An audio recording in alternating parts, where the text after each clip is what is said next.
Hello, welcome to Jalpa's kitchen stories. આજે આપણે બનાવીશું વેજીટેબલ પરોઠું. વેજીટેબલ પરોઠું બનાવવા માટે મેં ઝીણા સમારેલા ગાજર, કેપ્સિકમ, ડુંગળી અને ટમેટું લઈ લીધા છે. ચીઝ છીણીને લીધું છે અને મસાલો પરોઠાનો, જેની ડિટેલ તમને ડિસ્ક્રિપ્શનમાં મળી જશે.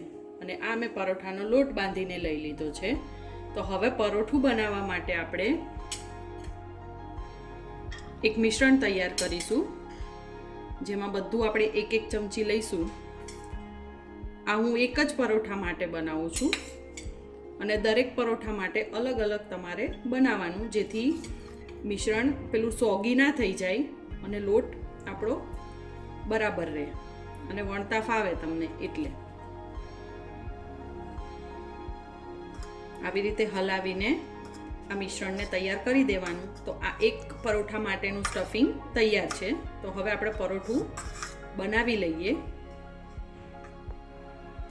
જો અમે પરોઠું વણીને તૈયાર કરી દીધું છે આટલું. હવે આપણે આ બનાવેલું સ્ટફિંગ છે એ એની અંદર ભરી દઈશું.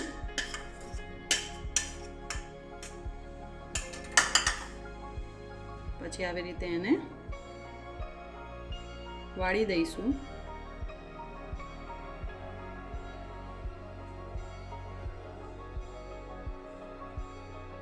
હવે આપણે પરોઠું વણી લઈશું.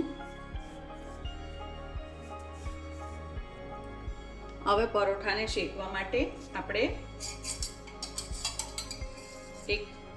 2 ચમચી જેટલું તેલ મૂકીશું, જેનાથી આવી રીતે તેલ મૂકીને તમે પરોઠું શેકશો તો એ ક્રિસ્પી બનશે.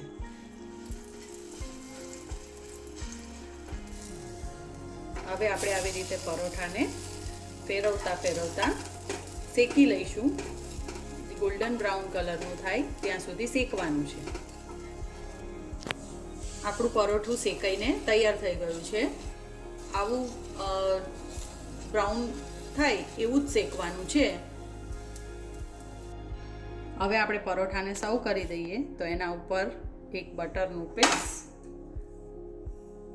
ચટણી અને દહીં સાથે પરોઠું ખૂબ જ સરસ લાગે છે.